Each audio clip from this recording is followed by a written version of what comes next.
ওই যারা শিরক করার জন্য আসে তাদেরকে খাওয়ানো, আর এটি হচ্ছে নেকির কাজ, বাতিলে সাহায্য করা, সংখ্যা বাড়ানো বাতিলপন্থীদের কষ্ট লাগে। তাওহীদের বক্তব্য করলে বিদাতির ওপর মনে হচ্ছে অ্যাটম বোম পড়লো গিয়ে, সুন্নতের বক্তব্য করলে মুখ কালো হয়ে গেল, একবারে মলিন হয়ে গেল সুন্নতের বক্তব্য করলে। কিন্তু যদি ফজিলতের বক্তব্য করেন খুব খুশি। এক শ্রেণীর লোকেরা ফজিলতের বক্তব্য, এই যদি দুআয়ে গানজুল আরশ পড়া যায় তো ভাইরা আমার এত নেকি পাওয়া যাবে, যদি দুরূদে দাজ পড়া যায় ভাইরা আমার এত নেকি পাওয়া যাবে, আহাদ নামাজ যদি পড়া যায় এত নেকি পাওয়া যাবে, এত লক্ষ লক্ষ কোটি নেকি পাওয়া যাবে। এগুলি যদি বলি খুব খুশি, বাহ হুজুর, হুজুর ভালোই কথা বলছে, কথা বুঝতে পেরেছেন। কিন্তু তাওহীদ সুন্নাতের কথা যদি বলি মুখ কালো হয়ে যাচ্ছে। আরেক শ্রেণীর লোক যদি বলি যে রাষ্ট্রনীতি তো ইসলাম কায়েম করতে হবে, হ্যাঁ দেখেন না আমাদেরই হুজুর আমাদের কথা বলছে, ঠিক কথা বলছে না, আমাদের আর তাদের মধ্যে কোনো পার্থক্য নেই, তখন ওখানে গিয়ে লাগিয়ে দেয়। মনে রাখেন রাষ্ট্রনীতি ইসলাম কায়েম করতে হবে, কিন্তু সেটি টার্গেট নাই। কোন নবী রাষ্ট্রনীতিতে ইসলাম কায়েম করার জন্য আসেন, তারা একমাত্র আল্লাহর জন্য ইবাদত সুনির্দিষ্ট করার জন্য এসেছেন, শিরক মুছে ফেলার জন্য এসেছিলেন। তো আজকালকার মুসলমানদের এইরকম অবস্থা। তো বলছিলাম যে কথাটি, যে কথা শুনতে হবে কথা। আচ্ছা, আরো এত গোড়ামি রয়েছে যে দেশ থেকে শিখে আসছে, সৌদি আরবে যাচ্ছ, যাও চাকরি করার জন্য, কিন্তু সেই দেশের মজাব আলাদা, ওদের তরিকা আলাদা, ওরা পীর মানে না, তো ওরা মজাব মানে না, ওরা এই মানে না সেই মানে না। সুতরাং সাবধান করে বিদাতি বাবা মা ছেলেকে, সাবধান করে শ্বশুর শাশুড়ি জামাইকে, সাবধান করে বিদাতি মোল্লারা মুরিদানদেরকে। ওখানে গেলে দিন শিখবে না, ওখানে ইসলাম সেন্টারে যাবে না, ওখানে শিখবে না, না হইলে ওয়াহাবি হয়ে যাবে। ওয়াহাবি বা কোন পাখির নাম? তাদেরকে জিজ্ঞাসা করে ওয়াহাবিকে, তাই জানে না। যেমন তারা জানে হানাফিকে, জিজ্ঞেস করে আপনি হানাফি কালকে, তাই জানে না। হানাফি মযহাব কখন থেকে শুরু হলো কিছুই জানে না, বরং তার অনেক বেশি আপনি ইতিহাস জানেন। আবু হানিফার জন্ম 80 হিজরিতে, ইন্তেকাল 150 হিজরিতে, এই কথা আপনি জানেন, কিন্তু তারা জানেন, খোঁজ খবরই নেই, তাদের মৌলভী সাহেবরা জানে না। বহু এরকম জিজ্ঞাসা করে আমাদের ভাইরা দেখেছেন, আর আসার পর বলছেন যে একজন হুজুরকে জিজ্ঞেস করলাম হাটহাজারি পারে যে ভাই ইমাম আবু হানিফার জন্ম কখন আর ইন্তেকাল কখন, কিছু বলতে পারে না। তারপরে মজাব মানা ফরজ, হ্যাঁ, তারপরে আপনার খবরদার ওইসব শুনতে যাবে না। আল্লাহ বলেছেন ইয়াস্তামিউনাল কওলা, কথা শোনেন, ফায়াত্তাবিউনা আহসানা, যেটি ভালো সেটি নিয়ে নেন। কথা শোনার পরে যেটি ভালো সেটি নেন। যদি তাওহীদের কথা, আল্লাহ রাসূলের কথা হয় নেন, যদি সুন্নাতের কথা হয় নেন।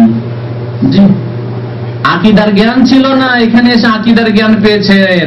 কোন বক্তব্যে ইমানের পিলার 6টি, ইসলামের পিলার 5টি, আর এর ব্যাখ্যা করে বিশ্লেষণ করে জীবনেও শোনেননি। দেশে অনেক জলসা আর ওয়াজ মাহফিলে হাজির হয়েছেন, আর তাফসীরুল কোরআনে হাজির হয়েছেন। তাফসীরুল কোরআনে একটি ক্যাসেট এনে দেন যেখানে আছে আরকানুল ঈমান, পিলার অফ ঈমান 6টি, আর তার ব্যাখ্যা বিশ্লেষণ করা হয়েছে। আমি বললাম একটি কথা, যে পিলার অফ ঈমানের ব্যাখ্যা বিশ্লেষণ করা হয়েছে, একটি বক্তব্য এনে দেন। পিলার অফ ইসলাম 5টি, এর ব্যাখ্যা বিশ্লেষণ করা হয়েছে, যথাযোগ্য ব্যাখ্যা বিশ্লেষণ করা হয়েছে, একটি বক্তব্য এনে দেন। কথা শোনেন আর ভালোটি গ্রহণ করেন, তাওহীদের কথা গ্রহণ করেন, সুন্নাতের কথা গ্রহণ করেন। বেনামাজি হয়ে মুসলমান থাকতো আমাদের দেশে, মোল্লারা তো বলে কাফারা দিয়ে দিলে তো হইল। এখন এখানে বক্তব্য করার জন্য তাড়াতাড়ি করেছে, আলহাসা থেকে এক ভাই টেলিফোন করেছে, দামামে আগে চাকরি করতো, তার মা মারা গেছে। এখন ওই 2-3 দিন মাত্র নামাজ কাজা কি হয়েছে ওই হসপিটালে গিয়ে, আর আমাদের দেশের লোকেরাও তো যায়, অসুস্থ হলে নামাজ পড়তে বলবেন। অসুস্থ হয়ে গেলে যদিও হুঁশ থাকে, আর ওকে নামাজ পড়ার জন্য তায়াম্মুম করিয়ে দিবে, তারপর নামাজটা পড়ে শুয়ে নামাজ পড়ো না, ওইসব করাবে না। আর শেষখানে কি হবে, তখন এই বিদাতি মোল্লাদের জুলুমের শিকার হবে। কি গ্রাম্য যে জুলুম অত্যাচার মোল্লাদের শুরু হবে, তোমার মা এতদিন হসপিটালে ছিল, নামাজ টামাজ পড়েনি, কাফারা দিতে হবে। এদের কাফারা কতটি? বলছে এক নামাজের এত টাকা কাফারা। সুতরাং কতটি কাফারা হলো? বলছে 10,000 টাকা, 12,000 টাকা, কারো 15,000, কারো 20,000। এই কাফারা শুরু হয়ে গেছে, ওই কাফারা লেগে গেছে ওই লোকের মায়ের ওপর, এখন কাফারা দিতে হবে। কথা বুঝতে পেরেছেন? এই হচ্ছে অবস্থা।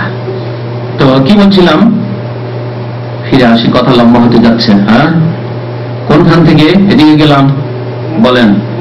কথা শুনতে হবে, আর শুনে কোনটি গ্রহণ করতে হবে? ভালোটি গ্রহণ করতে হবে।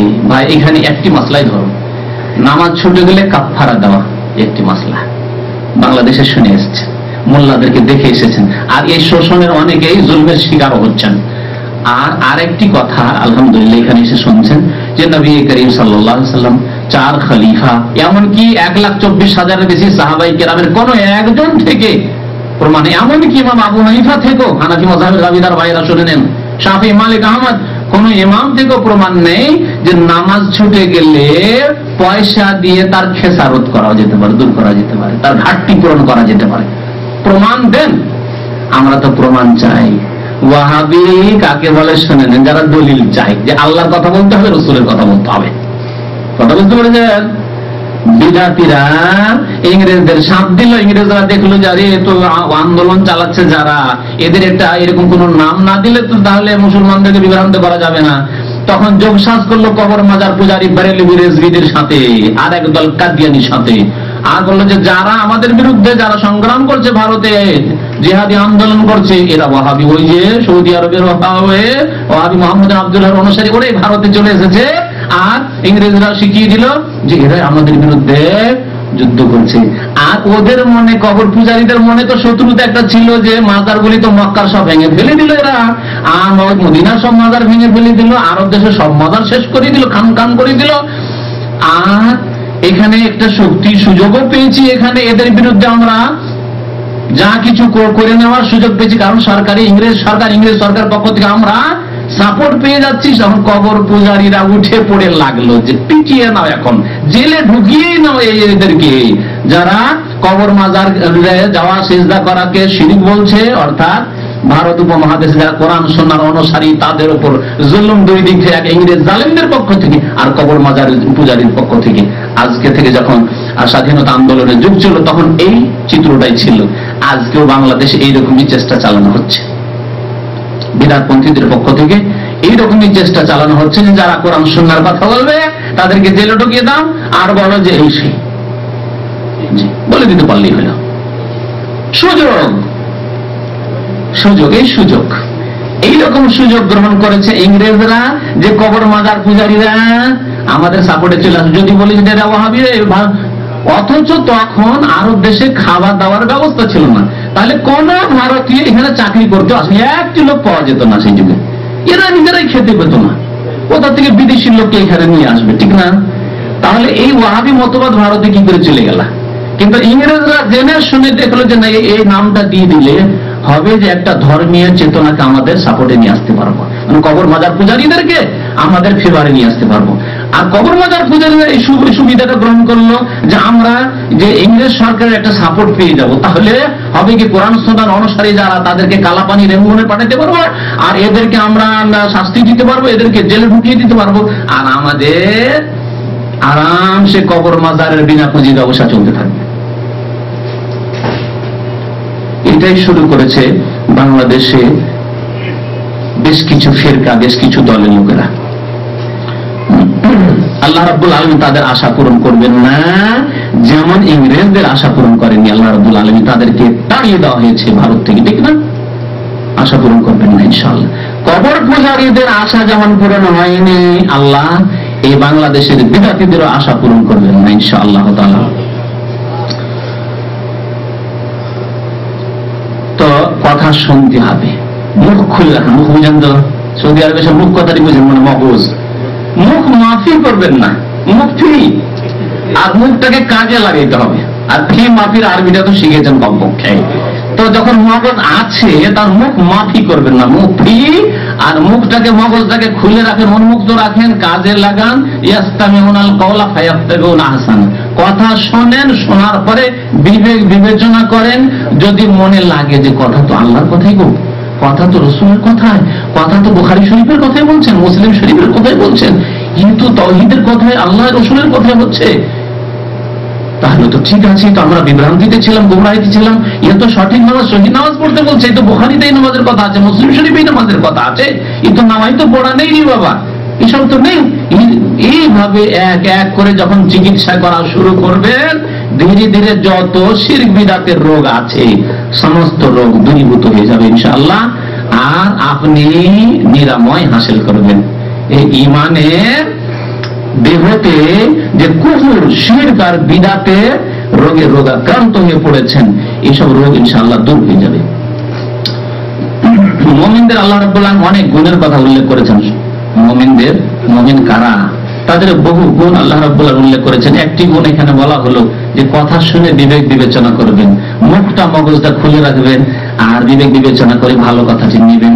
ভালো কথা মানে আল্লাহ রাসূলের কথা, কিন্তু ভালো কথা মানে বেশি চাকচিক্য কথা নয়, যে চাকচিক্য করে যে বলে দিল যুক্তিবাদী, অথচ মাজারবাদী, শিরকবাদী, আর তার নাম যুক্তিবাদী, তাই না? বাংলাদেশে এই অবস্থা কিনা? তো কথা হচ্ছে যে ভালো কথা আহসানাহু মানে কোরআন এবং হাদিসের কথা, কারণ খায়রা হাদিস আল্লাহ নাযালা আহসানাল হাদিস, আল্লাহ বলেছেন উত্তম হাদিস, উত্তম কথা আল্লাহ নাযিল করেছেন, আর নবী সাল্লাল্লাহু আলাইহি ওয়াসাল্লামের হাদিসও আল্লাহ নাযিল করেছেন। হাদিসগুলো ওহী ভিত্তিক, যদিও সেগুলি কোরআনের মতো ওহী নয়, কিন্তু সেগুলি ওহী ভিত্তিক, নবী করিম সাল্লাল্লাহু আলাইহি ওয়াসাল্লামের কথা এবং কর্ম। সুতরাং কোরআন এবং হাদিসের কথা, আল্লাহ রাসূলের কথাই হচ্ছে সবচাইতে উত্তম কথা, সেগুলি গ্রহণ করতে হবে। এইরকম মন মস্তিষ্ক তৈরি করতে হবে, ওইরকম মিজাজ তৈরি করতে হবে, ওইরকম আগ্রহ তৈরি করতে হবে যে কোথায় আল্লাহ রাসূলের কথা পাবো, সেটা নেব। বেশ, প্রত্যেক ক্ষেত্রে দলিল খুঁজবো আল্লাহ এবং রাসূলের পক্ষ থেকে। এই হচ্ছে মুমিনের একটি গুণ। মুমিনের বহু গুণের কথা আল্লাহ রাব্বুল আলামিন সূরাগুলি বলে দিই, তাহলে সুবিধা হবে।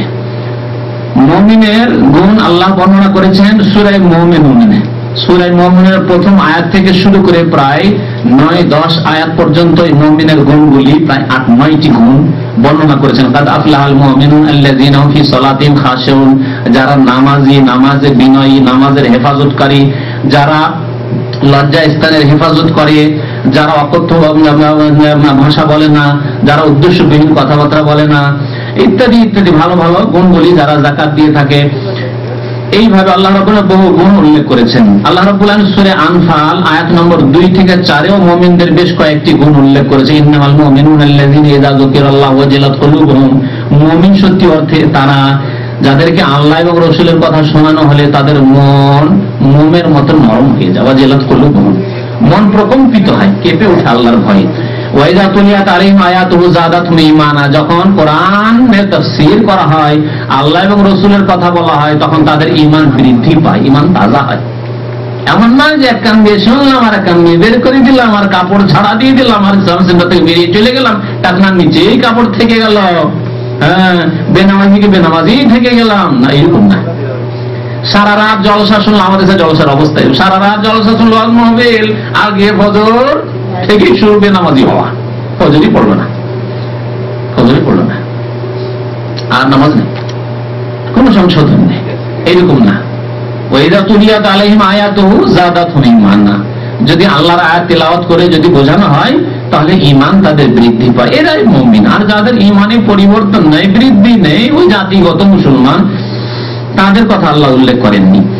আর আল্লাহ রাব্বুল আলামিন আরো উল্লেখ করেছেন উলাইকা হুমুল মুমিনুনা হাক্কা, আর তাদেরকে রিজিক ওমিম্মা রাযাকনাহুম ইউনফিকুন, যা তাদেরকে রিজিক দিয়েছি তা থেকে খরচ করে, ব্যয় করে, অর্থাৎ যাকাত দেয়। ইউকিমুনাস সালাত, তারা নামাজ কায়েম করে। উলাইকা হুমুল মুমিনুনা হাক্কা, এরাই সত্যি অর্থে মুমিন। সত্যি সত্যি মুমিন কারা? এই সব গুণ যাদের মধ্যে রয়েছে। আরেকটি কথা শোনেন, এই প্রসঙ্গে আরো বলি।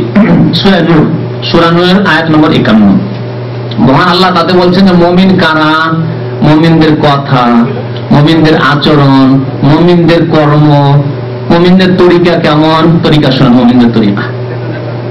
ইন্নামা কানা কাউলাল মুমিনিনা ইযা দুউ ইলাল্লাহি ওয়া রাসূলিহি আন ইয়াকুলু সামি'না ওয়া আতা'না ওয়া উলাইকা হুমুল মুফলিহুন। শুনে রাখুন ভালো করে, মুমিন কারা? মুমিনদের কথা হচ্ছে, ভঙ্গিমা হচ্ছে, সুর হচ্ছে কেমন? ইযা দুউ ইলাল্লাহি ওয়া রাসূলিহি, যখন আল্লাহর দিকে ডাকা হয়, দেখো একমাত্র আল্লাহর ইবাদত করো। কেন ইয়া গাউসুল আজম হইতে যাও? কেন তুমি আজমিরে যাও? কেন শাহজালাল আক্রোশের মাইজভান্ডারে যাও? কেন তুমি পীর ভক্ত হতে যাও? একমাত্র আল্লাহ ভক্ত হয়ে যাও না কেন? ইযা দুউ ইলাল্লাহ, আল্লাহর দিকে যখন ডাকা হয়, ওয়া রাসূলিহি, আর রাসূলের আনুগত্যের দিকে ডাকা হয়, রাসূলের তরিকা মানবে না, আসলে চিশতি তরিকা, মুজাদ্দিদি তরিকা, এ দেওয়ানবাগি তরিকা, আটরসি তরিকা, এ জাকের পার্টি, হ্যাঁ, ঈশ্বর মওদুদি তরিকা, ইলিয়াসি তরিকা, ইত্যাদি, এসব কেন? আল্লাহ রাসূলের দিকে আসো। ইযা দু ইলাল্লাহি ওয়া রাসূলি, রাসূলের দিকে যখন ডাকা হয়, রাসূলের আদর্শের দিকে, তখন তারা কি বলে? আইয়াকুলু সামি'না, তখন বলে যে আমরা কি করলাম? শুনে নিলাম। শুনে না মানে মেনে নিলাম। তাই তারপর বলছে ওয়া আতানা, আমরা কি বললাম? মেনেও নিলাম, শুনলাম আর মেনে নিলাম। আর কিছু লোক আছে যখন দেখছে যে বসে, তো আমাদের বড় হুজুরকে একটু সমালোচনা করে দিল, আর তুই তো বললো যে বড় হুজুরের মধ্যে কিছু ভুল আছে, এত বড় আলেম আর তার মধ্যে ভুল আছে, এরকম কথা বলে দিল, তখন ঘুষ করে বক্তব্য থেকে উঠে চলে গেল। তাহলে সামনে নাও করলো না, শুনবে না, গোটা বক্তব্যটা শুনবে না যে কি বলতে চাওয়া হচ্ছে, এবং খোঁজ খবর করবে না, মুখ খুলবে না। তার এই যে মুখ আছে, মগজ খুলবে না, সে বন্ধ করে দিল, অফ করে দিল, সুইচ টিপে অফ করে দিল, না শুনতে হবে না এইসব কথাবার্তা। তারপরে 61 চলে গেল না, এটাও না। মুমিনের শান, মুমিনের কাজ হচ্ছে শুনবে, শোনেন, বুঝেন, বিবেক বিবেচনা করেন, আর মগজকে সবল করিয়ে দেন। কাজ করেন, তাকে কাজ করুক, সে যাতেই করুক। শাগিল মুখ, বুঝেন তো আরবদের কথা, শাগিল মুখ করতে হবে, মগজকে একটু কাজে লাগাইতে হবে। ওয়াতানা, আর মেনে নিলাম। শোনার সাথে সাথে আল্লাহর কথা হলে মেনে নাও, রসুলের কথা হলে মেনে নাও। এটি হচ্ছে মুমিনের শান, মুমিনের আদর্শ। ওয়া উলাইকা হুমুল মুফলিহুন, এরাই হচ্ছে কে? মুফলিহ, মুক্তিকামী, এরাই হচ্ছে মুক্তিপ্রাপ্ত, মুফলিহ, ফালাহ এরাই পাবে।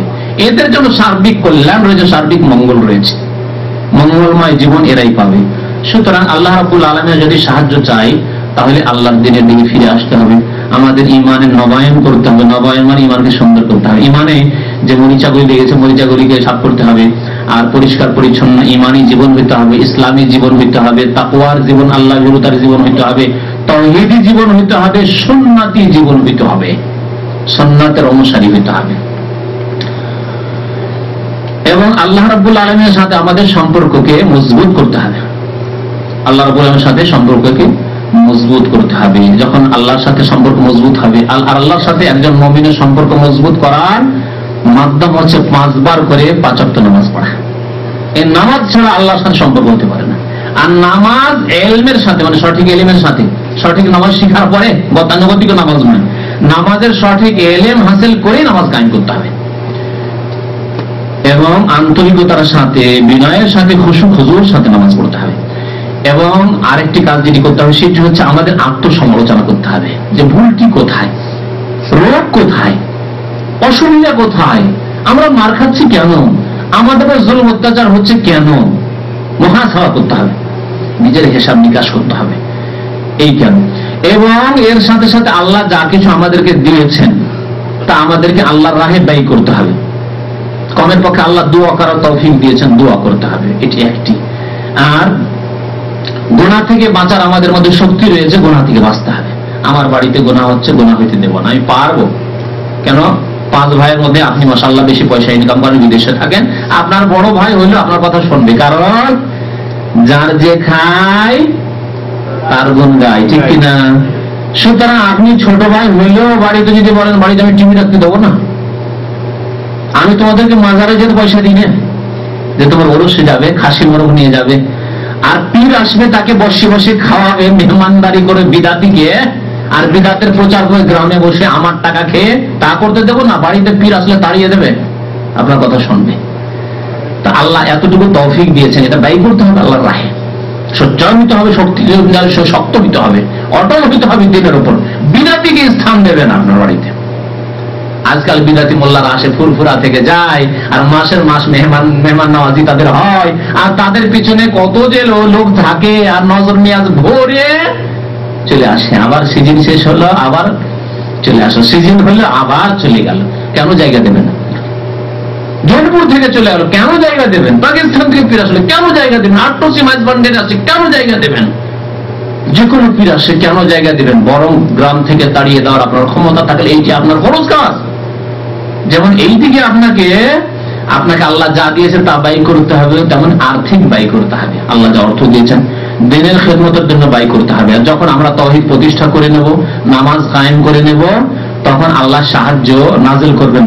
সূরা নূরে একটি আয়াত রয়েছে, তাতে আল্লাহ রাব্বুল আলামিন বলেছেন যে আল্লাযীনা ইন মাক্কান্নাহুম ফিল আরদ আকামুস সালাত ওয়া আতাউজ যাকাত ওয়া আমারু বিল মা'রুফ ওয়া নাহাউ আনিল মুনকার। এই আয়াতটি দিয়ে শেষ করছি, শুনেন। তো বলছেন আল্লাহ রাব্বুল আলামিন যে ওয়ালা ইয়ানসুরান্নাল্লাহু মান ইয়ানসুরু ওয়া রাসূলুহু ইন্নাল্লাহা কাওয়িয়্যুন আযীজ আল্লাযীনা ইন মাক্কান্নাহুম ফিল আরদ। আল্লাহ রাব্বুল বলছেন যে আমি যদি কোন জাতিকে শক্তিশালী করি, মুসলিমদের কাছে যথেষ্ট শক্তি আছে, কিন্তু সেই শক্তিকে জাম হয়ে গেছে শক্তি। বাড়িতে আপনার খুব ভারী ধরনের মেশিন আছে, পাম্পসেট মেশিন অনেক রকম আছে। ছোট কালে দেখতেন এক বড় বড় মেশিন আসতো, পয়সাওয়ালাদের ঘরে খুব বড় মেশিন থাকতো, এক ধরনের খুব শক্তিশালী, সারা দিন চলছে, পানি সেচ করছে, ও বন্ধ করতে হয় না। আর কতগুলি মেশিন হালকা ধরনের মেশিন আছে, 4-5 ঘন্টা পর গরম হয়ে যায়, তখন বন্ধ করতে হয়, তারপরে আবার বিরতি দিতে হয় আরামে, তারপরে আবার চালু করতে হয়। এগুলো ছোট কালে ওই চাষের জমিতে খেলা করতে গিয়ে দেখতাম। তো আপনার কাছে বড় শক্তিশালী মেশিন আছে, কিন্তু সেই মেশিনকে যদি বন্ধ রেখে দেন, স্টার্ট দেন না আপনি, তাহলে কাজ হবে? মরিচা ধরে যাবে, জাম ধরে যাবে, সবকিছু। তারপরে কিছুদিন পরে যখন স্টার্ট দিবে, আর স্টার্ট দেবে না, কাজ করবে না তখন আর। এই হচ্ছে মুসলমানদের অবস্থা। যথেষ্ট শক্তি আছে, কিন্তু শক্তি জাম হয়ে গেছে তাদের তাওহীদ না থাকার কারণে, তাওহীদের দুর্বলতা, শিরক তাদের মধ্যে বিরাজ করার কারণে। নামাজ কায়েমে সুন্দর নেই, সেই জন্য যেই গুণগুলি আল্লাহ শর্ত লাগিয়েছেন তাদের সাহায্যের জন্য, সেই সব শর্ত না থাকার কারণে তাদের মেশিনে জাম ধরে গেছে। মহান আল্লাহ বলছেন আমার যারা সাহায্য করে তাদের অবশ্যই আমি সাহায্য করবো। ওয়ালা ইয়ানসুরান্নাল্লাহু মান ইয়ানসুরুহু ওয়া রাসূলুহু। যারা আল্লাহ সাহায্য করে, আল্লাহ রাসূলের সাহায্য করে, তাদের আল্লাহ অবশ্যই সাহায্য করবেন। ইন্নাল্লাহা কাওয়িয়্যুন আযীজ, এবং নিশ্চয়ই আল্লাহ রাব্বুল আলামিন অত্যন্ত শক্তিশালী এবং আজিজ, সর্বজয়ী। আল্লাহ রাব্বুল আলামিন, তাকে কেউ পরাজিত করতে পারে না, সর্বজয়ী আল্লাহ রাব্বুল আলামিন। কেমন করে বিজয় দিতে হবে মুসলিম উম্মাহকে, সেটি আল্লাহর কাজ। কাওয়িয়্যুন আজিজ। তারপরে আল্লাহ বলছেন আল্লাযীনা মাক্কান্নাহুম ফিল আরদ, তাদেরকে যদি শক্তিশালী করে তাহলে কি করবে? আকামুস সালাহ, নামাজ কায়েম করবে। আজকে প্রত্যেক গ্রামে গিয়ে হিসাব করেন তো, আপনি নিজের গ্রামে হিসাব করেন, আমার গ্রামে কতটা বাড়ি আছে, আর কতজন সাবালক লোক আছে, আর সাবালক লোকদের মধ্যে কতজন নামাজি আছে। 10 জন পাওয়া মুশকিল, পাওয়া যাবে? 10 জন নামাজি পাওয়া মুশকিল, জি, শতকরা 10 জন নামাজি পাওয়া মুশকিল। এই যদি মুসলমানদের অবস্থা। তারপরে নামাজি নামাজ পড়তে যাচ্ছে, তারা মনে হচ্ছে দুর্বল। আর যারা বেনামাজি বসে রয়েছে, গান বাজনা, মুসলিম মহল্লায়, মুসলিম গ্রামে, মসজিদের পাশে মুসলমানরা খোলা জায়গায় বসে বাজনা বাজাচ্ছে, টিভি দেখছে, নামাজ হয়ে গেল, ইকামত হয়ে গেল, জামাত হয়ে গেল, সবকিছু হয়ে গেল। তাদেরকে বলার কার ক্ষমতা আছে যে এই সময় টিভি বন্ধ করো, এই সময় গান বাজনা বন্ধ করো? কথা বলার ক্ষমতাটা কি বলে তাদেরকে?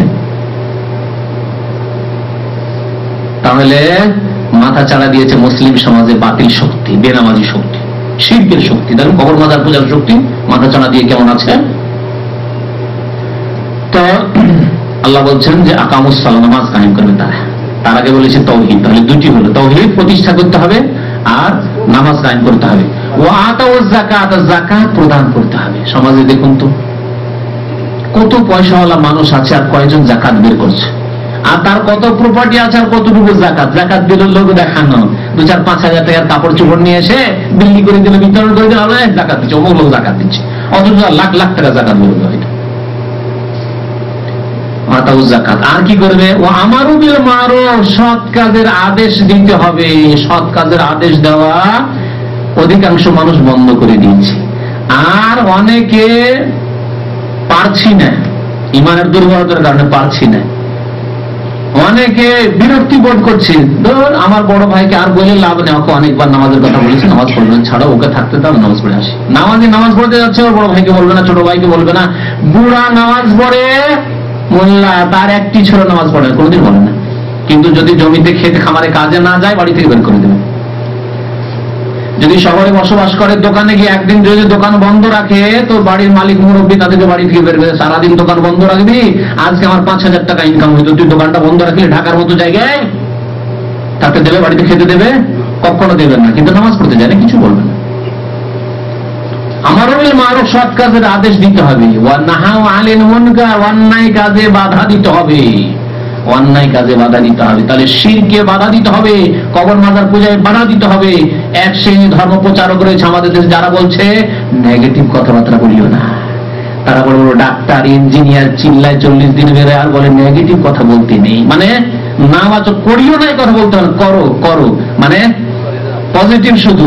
যদি লা ইলাহা ইল্লাল্লাহ বলো এত নেকি, যদি সুবহানাল্লাহ বলো এত নেকি, আল্লাহু আকবার বললে এত নেকি, আহাদ নামা পড়লে এত নেকি, সাইয়্যিদুল ইস্তিগফার পড়লে এত নেকি, আর যত জাল তাল আছে দিয়ে কোন রকম মুসলমানদেরকে সব এগুলো বলতে থাকছো। নেতিবাচক মাজারে যাওয়া যাবে না, বলিও না, কারণ শুনবে না লোকেরা। কি কারণ শুনবেন না? নবী সাল্লাল্লাহু আলাইহি ওয়াসাল্লাম তাই করেছেন নাকি? হ্যাঁ, তাই করেছেন নাকি? বলেননি প্রতিমা পূজা করিও না, এই কথা বলেননি নবী সাল্লাল্লাহু আলাইহি ওয়াসাল্লাম, বরং সেটি তো আগে বলেছেন লা ইলাহা, নেই, সব নেই, নেই কথা তো আগে বলেছেন। ইল্লাল্লাহ পরে বলেছেন, ইতিবাচক পজিটিভ পরে বলেছেন। এসব শিক্ষিত ডাক্তার, ইঞ্জিনিয়ার, প্রফেসর গুলো বলে যে নেগেটিভ কথা বলতে নেই, মানে নিষেধ করতে হবে না, এটা করিও না, ওইটা করিও না, ওইটা করিও না, হ্যাঁ কথা বলতে হবে না, টাকনার নিচে কাপড় নিয়ে যেও না, কথা বলতে হবে না, ঢাক। এই জন্য জীবনে সব সংশোধন তারা করে না। হ্যাঁ, দাড়ি কাটিও না, দাড়ি সাপ মুঠাইও না, এসব কথা বলতে হবে না। সিগারেট খেয়েও না, এসব কথা বলতে হবে না, মানে নেগেটিভ কিচ্ছু বলতে হবে না। অথচ আল্লাহ বলছেন নাহা আনিল মুনকারে, যদি শক্তিশালী হতে চাও আর যদি আল্লাহর পক্ষ থেকে সাহায্য পেতে চাও, তাহলে মুনকার থেকে, অন্যায় থেকে বাধা দিতে হবে। বেনামাজি বসে আছে, নামাজ কেন পড়বে না? চলো নামাজ পড়তে। বেনামাজি মেহমান এসছে, তাকে রেখে দিলেন, চুপচাপ নামাজ পড়তে চলে গেলেন, এটি কি মুসলমানের কাজ?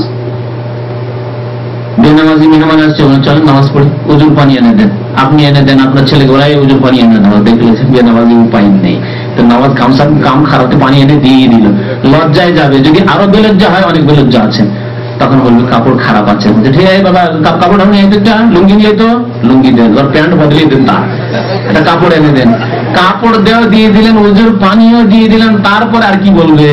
তারপরে যদি বলে নামাজ পড়া অভ্যাস নাই, বলে আমার বাড়িতে আসলে অভ্যাসটা করতে হবে, এইটাও বলতে হবে। এটা হচ্ছে নাহি আনিল মুনকার। অনেকে এইরকম বলে, আমি শুনেছি। আমি যখন ছোট ছিলাম, এক বেনামাজি এসেছে আমার বাড়িতে, আমার আব্বা আমাকে বলছে পানি এনে দাও, আমার আব্বা খুব শক্ত ছিলেন নামাজের ব্যাপারে, বলছে পানি এনে দাও, পানি এনে দিলাম, তখন সে বলছে যে কাপড় খারাপ, তা আমার আব্বা বলছে যে লুঙ্গি এনে দে, লুঙ্গি এনে দিলাম, আর তারপরে বলছে নামাজ টামাজ পড়ি না ভাই, সে নামাজ পড়ো না তো অভ্যাসটা করো আমাদের বাড়ি থেকে, এখান থেকে শুরু করো। আর উপায় পেল না, গেল নামাজ, জীবনেও নামাজ পড়ে না সে। কথা বুঝতে পেরেছেন? করেন, করতে হবে। আর না আসে আলহামদুলিল্লাহ, বেনামাজি মেহমানের কোনো প্রয়োজন নেই। বেনামাজি আপনার ভাই নয়, আল্লাহ বলছেন যে বেনামাজি আপনার ভাই নয়, তাহলে এরকম মেহমানের কি প্রয়োজন?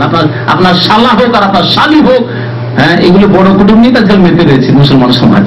হ্যাঁ, আমাদের অঞ্চলে বড় কুটুম বলে শালা শালিকে, বুঝছেন না? এরই বড় কুটুম আজকাল। তো বড় কুটুম নিয়ে মেতে নিজের ভাইকে খেতে দেবে না, নিজের বোনকে খেতে দেবে না, কিন্তু শালি আসলে, আর যদি শালা হয় তাহলে নামাজ পড়ান, আর নামাজ না পড়লে ওরা আপনার বড় কুটুম, ওরা ছোট কুটুম না, কিচ্ছু না আপনার। এইভাবে নাহি আনিল মুনকার করতে হবে, অন্যায় বাধা দিতে হবে।